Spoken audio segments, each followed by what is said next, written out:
Hello, I'm David Alan Grier, and this is my quintessential gentleman culture issue cover shoot.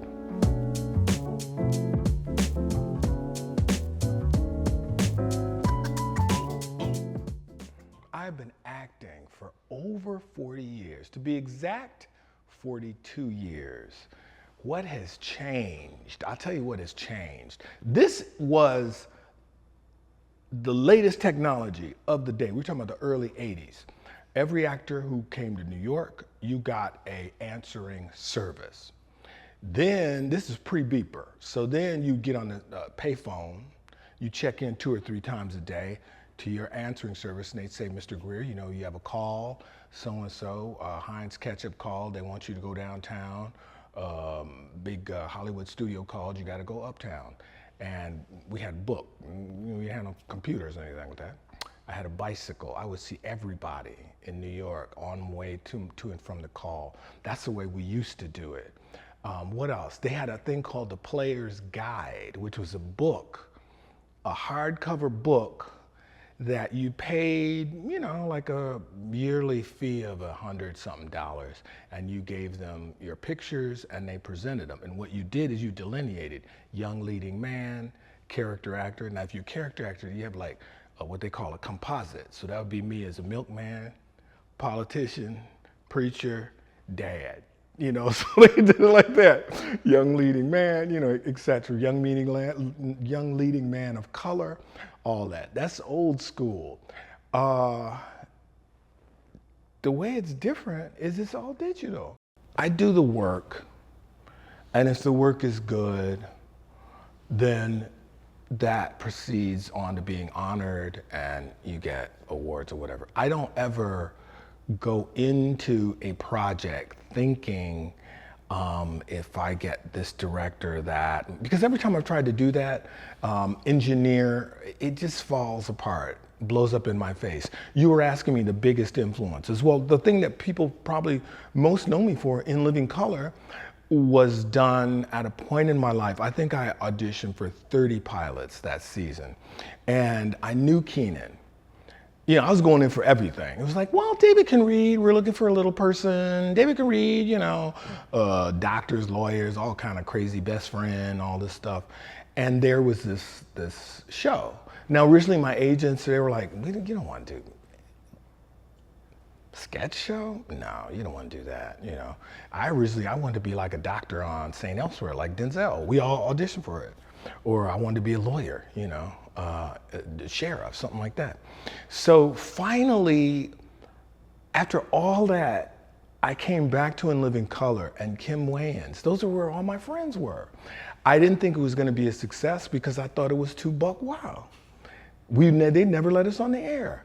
But I knew I was going to have fun, and I knew that's where all my friends were. So I said, I'm just going to do this for me. You know, I know it's probably not going to run, it won't get successful, but we're going to have a ball. And that is the biggest, hugest hit that I've had. But it's not the only time that's happened. Every time I've tried to engineer, put together what I think is going to be, it had all the bones. You know, so-and-so wrote the script, we have this director, and you get 2 lines, David.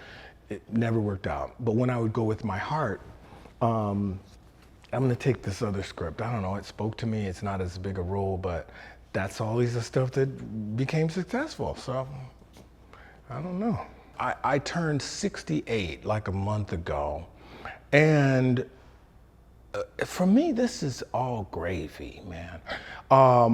I was thinking about it this morning. You know, as a young artist, a lot of my energy, all of our energies is walking into a room, trying to figure out what they want, and then trying to form myself into that, usually through characters, you know, whatever. And now, you know, I have more self-confidence, and mostly it's helped my acting because 90% is relaxation. If you cannot relax, you cannot successfully act. If your ass is tight, you know, and so I put in my 10,000 hours. I really know what I'm doing after 40 years, and I'm just comfortable in myself. So that takes the ease of it. But still, there are roles that are a challenge that you don't really know. I don't always come in with a plan. I mean, I'm going to give you something. Probably the first thing I say on a set now to a director is direct me. Like, just tell me what you want. Because I've been in situations in which they're being delicate, they don't want to. I was like, man, look, we can save 7 hours. Seriously. I just was watching Actors Roundtable on David Oyewolo. Forgive me if I mispronounce the name, but he and the other actors were like, oh my God, you know, if a director tells me slower, faster, that really, you know, there's so much that goes into the artistry. And I agree. I mean, I respect everyone's method. Just for me, I go up, I say, let me know. Bigger, smaller, faster, slower, not like that. I'm not asking for a line reading, but it really cuts through, for me, all the delicacies of do it more like a tree blooming. No, I need some plain language. Like parental language, you know what I mean? Stand up, sit down, don't do that, put that book down. Then I can get it, then I can go. But to go back and answer a thing that you said before, I feel more energized. You know, when I was a young actor, I remember working with and meeting some people I looked up to, you know, much older actors, and you meet them and they are broken down. Like the industry has just like run through them and they don't have that spark or what I wanted. And then I worked with other older actors who are amazing. I wanted to be the other actors. Amazing, still alive. I mean, because, you know, when I was young, I was like, why are you here? Like, they've already broken you, man. I don't want to grow old like that. I want to still have my childlike energy. If you have kids can't help it, man. I remember I had my best friend's son, this is my godson, when he was a little toddler, we went out to eat. And they used to whip the butter and scoop it on a little plate, and it looked like ice cream. And so he went, oh. Just like that. I want to keep that. I want to keep that wonderment. My daughter, when she was little, she found a snail. There's like 800 billion snails. This is LA. She was like, look, it's a snail. It's live. Daddy, you know, I want that wonderment, that childlike joy, and all of that. So that's what I mean by energized. I'm still alive. I didn't know I would keep it, but it's just within me, man. My first professional job, I played Jackie Robinson on Broadway. And I met a lot of people. I mean, just the Robinson family. Sharon, Jackie's daughter, David, his son, Sharon, I mentioned her, Rachel, I met Paul McCartney, I met Gene Kelly, that was the first time I met Gregory Hines, you know. And I was welcomed into this community because once I decided to become an actor, I wasn't a kid that wanted to be an actor. I really didn't know what I wanted to do. It wasn't until college, you know, I'd done a play or two and I was like, this is the first time where I said I had such a passion for this that I said I could spend my life doing this. And, you know, at that time, I just wanted to be a working actor. And I just really wanted to be in this community. And that changed my life. I mean, I was the star of this musical. It was on Broadway. And I'll tell you why it changed my life is because I remember graduating from acting school, graduate school, and my parents, everybody was there. And I said a prayer, I said, Lord, please just give me one job. One job so my parents can come and they'll see that it's all worth it. And then I'll be broke for 10 years. I really don't care. Just give me this one job. And that was my first job. And it was everything. I remember we closed after about a month. It was a flop, you know. And I was riding around. I got in a cab that morning and I asked the cabbie to drive around Central Park inside. You could do that back then. And I just was speaking with myself and trying to, you know, these days, these moments, I want to remember this. I want to savor this, because everything I ever dreamed of, I had in that moment. I was starring on Broadway. It was an amazing role. It was a musical, but it was as much a drama as it was a comedy, because it was all about Jackie Robinson being the first African-American baseball player. Like, I could not have sculpted a scenario like this. And I really want to hold this moment. I want to savor it and taste it and remember it, because you never know. I didn't know when I'd be back. Of course, the folly of youth is, oh, this ain't nothing. I'll be, you know, next year. But that changed everything, because it gave me a glimpse of what was out there. I mean, key moments in my life are when I run into people who see more in you than you see in yourself. That's amazing. A lot of people never get that. Most people, you know, I want to be, I don't know, teacher, businessman. You know, I don't really see that in you. But the people that see more in you, like when I was first started acting, I thought, you know, the chorus, that's where all the fun was, all the girls and stuff. Like, yeah, we'd be kicking in the back, you know, kikiing, hanging out. No, man, be the lead. I see this in you. You can do better. Why? Get your own business. Why are you, you know, those are the people that you need to surround yourself in. And so, yeah, that first job gave me a glimpse of something else, something more than what I thought I wanted for myself. In a lot of ways, I feel free that I can do anything now. And when I say can, meaning the industry sees me differently, not so much pigeonholing, and I've gotten incredible, really interesting, a lot of drama, offers and opportunities. So I'm really savoring that. Like I said, I want to do everything. I think one year Michael Keaton, he did Batman, then he did Clean and Sober, which was just a brutal, hard-hitting movie about addiction. That was the year I wanted. Just two different ends of the spectrum. That's what I want to do, you know, go all around, because I know I can, and a lot of it is other people have to see you in it. That's why, you know, my whole career, for many years, I wanted to get to the point of, oh, I don't want to audition. No, I like to audition, because I don't ever want you or someone else to make a decision about me when I'm not in the room. You know, no, David can't do that. We'll go, no, I'll come in and read. I'll convince you. So I've always kept that with me as well. St. Denis is like a lot of hospitals. It is underfunded, overwhelmed city hospital in a small Oregon town. And it's funny, so, which is a dichotomy. I play Dr. Ron. My character is the oldest staffed doctor. He's a surgeon.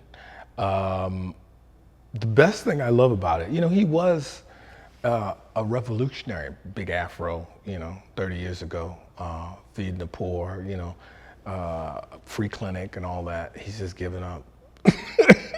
The system is beating him down. So then I become this dude who's like, I don't know, go in the waiting room, man. You know, so I know that dude. I am not that dude, but I know that dude. For most of my career, all I asked is I wanted the world in which I live to be represented on screen.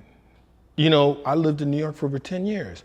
I went to the Corner Bodega, which is run by Chinese expats who immigrated from Africa and spoke Spanish.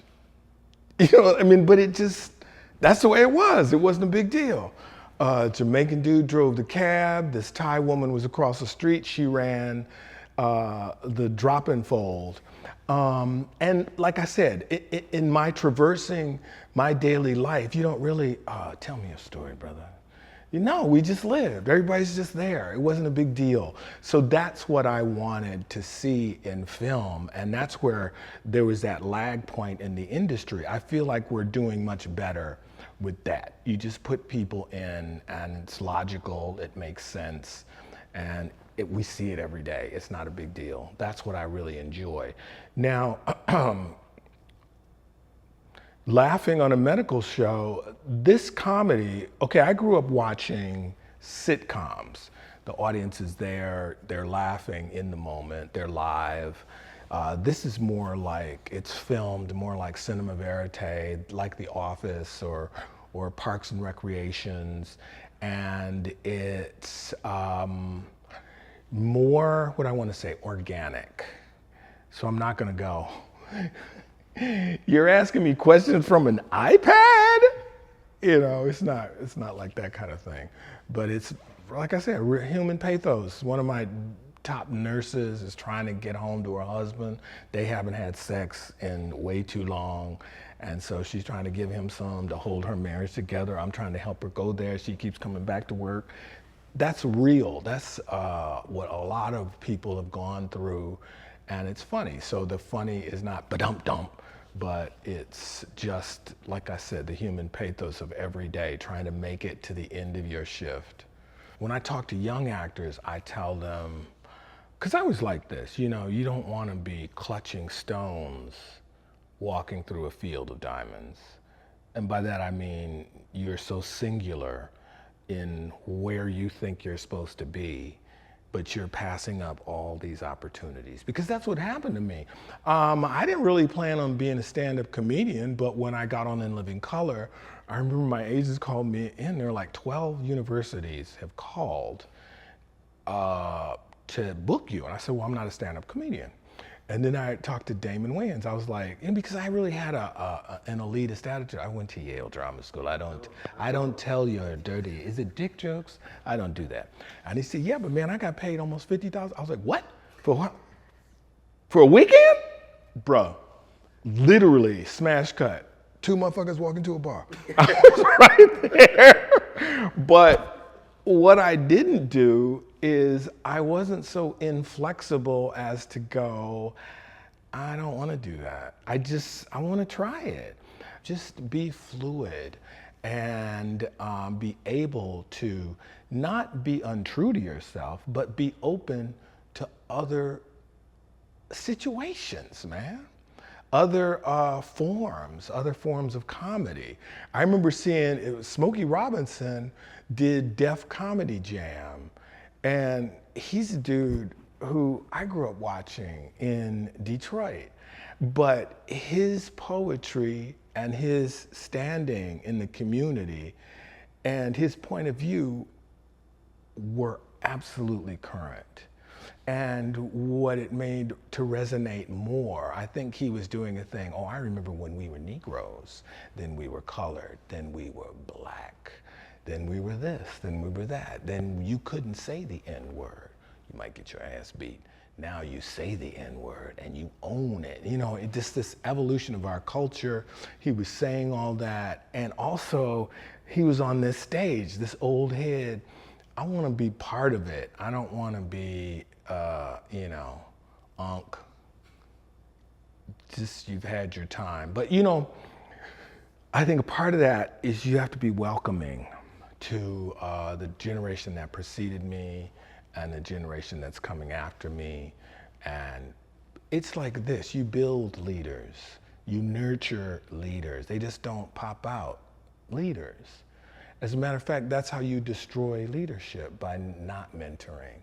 So there's a lot of that. Like I try to mentor, I try to talk to actors and I'm going back to Michigan and my high school and talk to the kids there, because I know as a student, anybody who had any connection to what was happening right then, we wanted that. We wanted that voice. And sometimes that's just daylight, man. You can do it too. You can do better than me. Come on, man. We got room for you. You know, just that much can help someone.